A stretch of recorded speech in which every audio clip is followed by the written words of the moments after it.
খালি পকেটে, খালি মানিব্যাগে ঘর থেকে বের হবেন, ভরা পকেটে আপনি ঘরে ফিরবেন ইনশাআল্লাহ। আপনার মানিব্যাগের ভিতরে এই দোয়াটা পরে ফু দিবেন, যেখানে টাকা রাখেন এই দোয়াটা পরে ফু দিবেন, ইনশাআল্লাহ আল্লাহর দেয়া ধন ও সম্পত্তিতে সেই জায়গাটা পরিপূর্ণ হয়ে যাবে যদি আপনি এই দোয়াটা করতে পারেন। এক ভাই সৌদি আরবে থাকেন, উনি এই দোয়াটা পরে ফজিলত পেয়েছেন, আল্লাহর কসম করে বলেছেন উনি এটার ফজিলত পেয়েছেন। শুধু তাই নয়, পৃথিবীর বুকে অসংখ্য মানুষ আল্লাহর ওপর ইয়াকিন করে এই আমলগুলো করেছেন এবং ফলাফল পেয়েছেন। আপনিও পাবেন ইনশাআল্লাহ। আপনার মানিব্যাগে, আপনার যেখানে টাকা রাখেন সেই জায়গায় এই দোয়াটা পরে আপনি ঘর থেকে বের হয়ে যাবেন কাজের উদ্দেশ্যে, আল্লাহ তাআলা কাজ মিলিয়ে দিবেন। ব্যবসার উদ্দেশ্যে বের হয়ে যাবেন, আল্লাহ ব্যবসাতে সফলতা দান করবেন। সকল কিছুতে আল্লাহ রাব্বুল আলামিন আপনাকে সাফল্যমণ্ডিত করে দিবেন।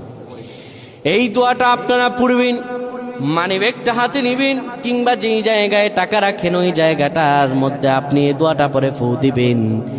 এই দোয়াটা হলো ওয়াকাফা বিল্লাহি ওয়াকিলা।